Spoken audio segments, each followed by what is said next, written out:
अस्सलाम वालेकुम। जैसा मैंने कहा था कि मैं एक गाइडलाइन की एक वीडियो जो है कोर्स शुरू करने से पहले एक मैं वीडियो रिकॉर्ड करूँगा जिसमें मैं यानी वो बंदा वो स्टूडेंट जो कि जिसको ग्राफिक्स का इस फील्ड का कोई भी उसकी कोई नॉलेज नहीं है इसके बारे में। तो अब वो वाली बात है कि लाइक कोर्स तो आ जाएगा, यानी वो चीज़ें जो है वो मिलना शुरू हो जाएंगी, वीडियोज़ आना शुरू हो जाएंगी, लेकिन बात ये है कि उसके लिए फिर जो जिस चीज़ के ऊपर आपने काम करना है, जो सबसे ज़्यादा इम्पॉर्टेंट चीज़ है वो है आपका कंप्यूटर। तो उस चीज़ के बारे में थोड़ा सा कि वो क्या रिक्वायरमेंट है, तो यानी आज जो है ना हम थोड़ा सा कोर्स की जो रिक्वायरमेंट्स हैं उसके लिहाज से हम थोड़ी सी बात कर लेते हैं। सही है, क्योंकि ये कंपैरेटिवली थोड़ी एक डिफ़िकल्ट कह लें आप कि थोड़ी सी 2D के लिहाज से थोड़ी सी डिफ़िकल्ट है। यही वजह है कि काफ़ी सारे लोग जो हैं वो जो 2D में काम कर रहे होते हैं वो काफ़ी टाइम गुजारने के बाद भी 3D की तरफ आना जो है उन लोगों के लिए थोड़ा सा मुश्किल होता है, अनलेस अनटिल कि वो प्रॉपरली उसकी जो है ट्रेनिंग ना लें और प्रॉपरली उसको ना सीखें। सबसे पहले जो रिक्वायरमेंट है वो आपको उस पर काम करने के लिए वो है आपकी हार्डवेयर की रिक्वायरमेंट। ठीक है, हार्डवेयर की रिक्वायरमेंट में यानी कि आपके पास कंप्यूटर, पर्सनल कंप्यूटर यानी पीसी या फिर लैपटॉप, वो माया एक 3D सॉफ्टवेयर है, उसको चलाने के लिए आपको किस तरह का पीसी चाहिए होगा। क्योंकि जैसे फोटोशॉप है 2D सॉफ्टवेयर या दूसरे इलस्ट्रेटर दूसरे सॉफ्टवेयर्स हैं, उनके लिए यानी इतनी कोई हार्ड कोर रिक्वायरमेंट जो है वो नहीं होती। वो ऑब्वियसली ग्राफिक्स का पीसी जितना अच्छा हो वो एक अलग बात है, लेकिन थोड़ा जब हम 3D की तरफ आते हैं और ख़ास तौर पे जब माया की तरफ आते हैं तो माया को यानी ग्राफिक्स की जो रिक्वायरमेंट है उसकी वो बहुत ज़्यादा हो जाती है। ठीक है, उसमें लाइक जो ग्राफिक्स कार्ड है उसका होना लाजमी होता है।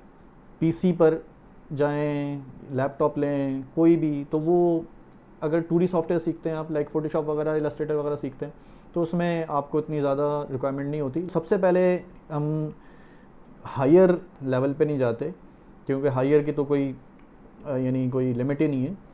तो हम इसकी जो मिनिमम लेवल है उसके ऊपर यानी हम बात करते हैं। सबसे पहले देखें, आपको एक पर्सनल कंप्यूटर चाहिए होगा। उसकी अगर हम कॉन्फ़िगरेशन की बात करें, स्पेसिफिकेशंस की बात करें, तो उसका प्रोसेसर जो है वो i7 हो और वो प्रोसेसर 3rd जनरेशन का हो। इससे यानी नीचे वाले जो प्रोसेसर हैं वो थोड़ा प्रॉब्लम कर सकते हैं। ख़ास तौर पे i5 का मैं कहूँगा कि i5 जो है वो काफ़ी ज़्यादा यानी इशू करता है। अच्छा, रैम जो है इसके लिए वो चाहिए कम से कम 4 GB। इससे नीचे अगर आप आएंगे तो मतलब हो सकता है कि चल जाए, लेकिन वो फिर दूसरे फैक्टर्स हैं उनके ऊपर डिपेंड कर रहा होता है। लेकिन अगर चलेगा भी तो इतना अच्छा स्मूथ नहीं चलेगा, जो सॉफ्टवेयर है वो आपका हैंग करेगा। उसके बाद जो एक मिनिमम रिक्वायरमेंट है, जो मैंने ग्राफिक्स कार्ड की मैंने बात की, मिनिमम रिक्वायरमेंट में यानी कम से कम 2 GB का VGA कार्ड जो है वो चाहिए होगा। और 2 GB में लाइक इसमें बिट्स भी होते हैं, तो भले वो 128 बिट का हो, 64 बिट भी हो अगर, तो वो भी चल जाएगा इसमें। यानी कि आपका जो सॉफ्टवेयर है वो इंस्टॉल हो जाएगा। आपके पास हार्डवेयर में स्पेस अच्छा खासा चाहिए होता है। कम से कम भी आप अपने इस काम के लिए 20 GB का जो स्पेस है वो कम से कम जो है वो खाली रखें। अगर आप थोड़ा पुराना वर्जन इंस्टॉल करते हैं, माया के देखें अलग अलग वर्जन हैं। मैं जो कोर्स करवा रहा हूँ ये आप 2018 पे भी कर सकते हैं, वर्जन 2020 पे भी कर सकते हैं, और 22 भी आ गया हुआ है और 23 भी आ गया हुआ है। ठीक है, तो बेहतर ये है कि माया 2022 का जो वर्जन है उस पर करें, निस्बतन जो है इंस्टॉल करने में यानी आसान है। अभी जो लेटेस्ट जो वर्जन हैं उसमें काफ़ी यानी कि आसानी है, यानी इंस्टॉल करने में जो उनका प्रोसेस है वो काफ़ी आसान है। आपको यूट्यूब पर दूसरी जगह जो है उनकी वीडियोज़ भी मिल जाएंगी कि किस तरह से उसको इंस्टॉल करना है। ठीक है, माया वर्जन 2020 या फिर 2022 ये सबसे बेहतरीन है। ये कम से कम जो है हार्डवेयर की रिक्वायरमेंट है। ऊपर आप जितना जाते हैं उतना ज़्यादा अच्छा है, यानी i7 कम से कम 3rd जनरेशन, लेकिन अगर आप ऊपर जाते हैं, जितना ऊपर जाते हैं अभी जो राइट नाउ जो सबसे हाईएस्ट जो पीसी चल रहा है वो तकरीबन 12 जनरेशन का आ चुका है। तो वो उतना अच्छा है। रैम जो है वो यानी एवरेज आजकल जो ग्राफिक्स के जो पीसी हैं उसमें कम से कम भी 32 GB graphics use sorry RAM use हो रही है। और VGA जो है वो कम से कम भी एवरेज 6 GB या फिर 8 GB ये एवरेज यूज़ हो रहा है। वरना फिर ऊपर जाते हैं तो फिर वो कार्ड की अलग अलग कैटेगरीज़ हैं, GTX और RTX, ठीक है, उनमें भी थोड़ा सा डिफरेंस है। तो बहरहाल जो सब लेटेस्ट वर्जन में जो RTX हैं वो ज़्यादा यूज़ हो रहे हैं। तो हायर में तो जितना भी ऊपर जा सकते हैं। अच्छा जी, ये तो हो गई हार्डवेयर की रिक्वायरमेंट। ये जो मैंने स्पेसिफिकेशन आपको बताई है ये आप पीसी की भी कर सकते हैं, लैपटॉप की भी कर सकते हैं, ठीक है। और मैंने बहुत जनरल जो स्पेसिफिकेशन है वो बताई है मैंने, स्पेक्स जो है उसको बहुत जनरल बताया है मैंने। इसमें इस चीज़ से आपने परेशान नहीं होना कि डेल का है, HP का है या किसी और कंपनी का है, उससे कोई फ़र्क नहीं पड़ता। जो स्पेसिफिकेशन मैंने बताई हैं इसको आपने जहन में रखनी है। i7 64 बिट प्रोसेसर हो उसका, कम से कम थर्ड जनरेशन हो, कम से कम 4 GB रैम हो और 2 GB उसका जो है VGA कार्ड लाजमी हो। अगर VGA कार्ड नहीं होगा तो हो सकता है कि माया चल जाए, लेकिन विजुअली जो व्यू पोर्ट है उस पर जो है डिस्ट्रैक्शन आती है और उसमें जो है वो इशू होता है, यानी वो सही नहीं रहता। तो ये तो हो गई हार्डवेयर की रिक्वायरमेंट। अब आ जाएँ थोड़ा कोर्स के लिहाज से आपका एक माइंडसेट, इसका जो लर्निंग माइंडसेट है वो आपको एक थोड़ा सा डिफरेंट जो है रखना होगा। इसमें यानी हम शुरू में जो करेंगे, शुरू में हम सिर्फ़ और सिर्फ यानी सॉफ्टवेयर के जो टूल्स हैं उनको समझेंगे, ठीक है, वन बाय वन। और यानी साथ साथ उसकी जो है थोड़ी एक्सरसाइजेज भी होंगी, तो वो आपने लेके चलनी होंगी। और ये मैं यानी हर वीक में 1 या 2 वीडियोस जो है मैं उसको पब्लिश करता रहूँगा। लर्निंग माइंडसेट में क्या रखना है कि ये देखें, ये जो बंदा भी इसको लर्न करता है ना, उसको थोड़ा सा यानी कि ना सब्र व तहम्मुल का मुज़ाहरा करना हो। उसको शुरू में हो सकता है कि इतनी ज़्यादा एब्जॉर्ब ना कर पाए वो। कोई अगर वीडियो आपको एक दफ़ा में समझ में नहीं आती तो आप 1 दफ़ा देखें उसको, 2 दफ़ा देखें, 3 दफ़ा देखें, ठीक है। उसके बाद जो है कोशिश करें कि उसको आप जो है उसकी ज़्यादा से ज़्यादा प्रैक्टिस करें आप। अगर उसके बाद भी कोई चीज़ रह जाती है तो फिर आप उसका क्वेश्चन करें और वो आप डायरेक्ट वीडियो के नीचे कर सकते हैं। इसके अलावा भी आप यूट्यूब पर जाकर या गूगल पे जाकर जो है वो आप सर्च कर सकते हैं, जो इसके यानी इस तरह के जो क्वेश्चंस हैं वो मिल जाते हैं। अच्छा देखें, जब हम ये करेंगे तो ग्राफिक्स की और ख़ासतौर पर 3D की एक ख़ास किस्म की लिंगो है, एक ख़ास किस्म की लैंग्वेज है, वो यूज़ होती है।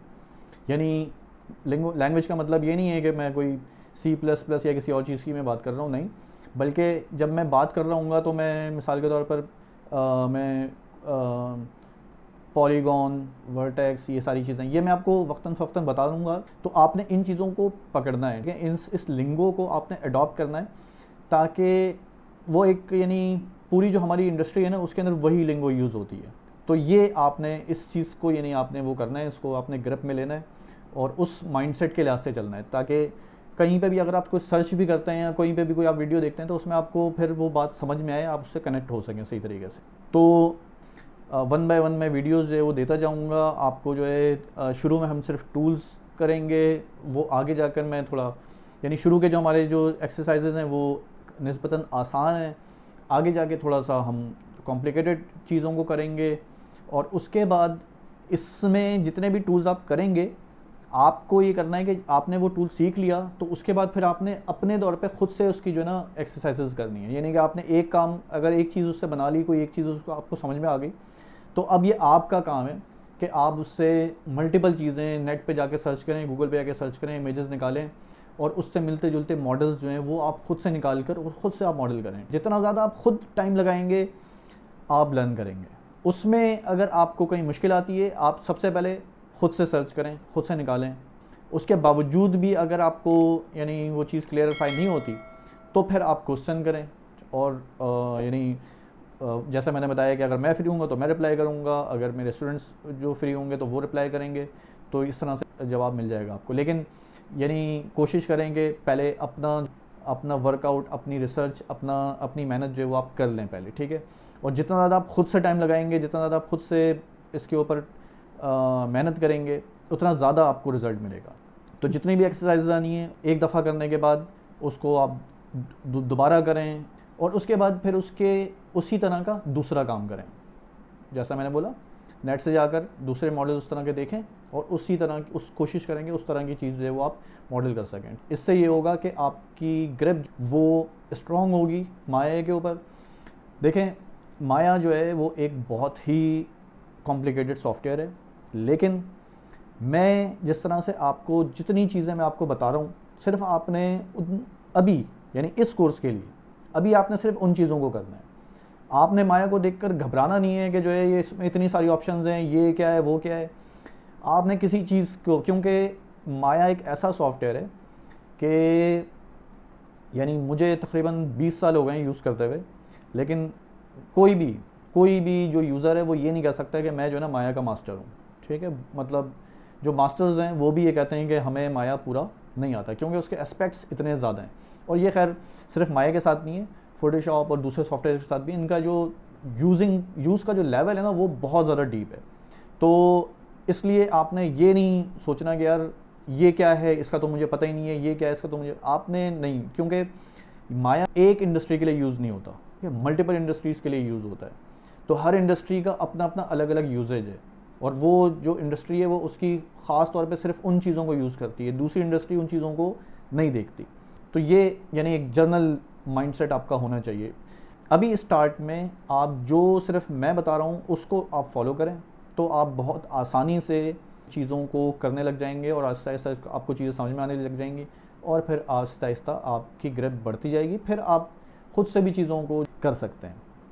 मेरे ख्याल में तकरीबन जो चीज़ें हैं वो मैंने बता दी हैं। अगर इसके अलावा भी कोई चीज़ यानी लगती है आपको कि सर इस चीज़ के बारे में बात नहीं हुई, तो वो आप मुझे बताएं, वो मैं टाइम निकाल कर मैं उसके बारे में ज़रूर वीडियो अपलोड करूँगा। ठीक हो गया। अस्सलाम वालेकुम।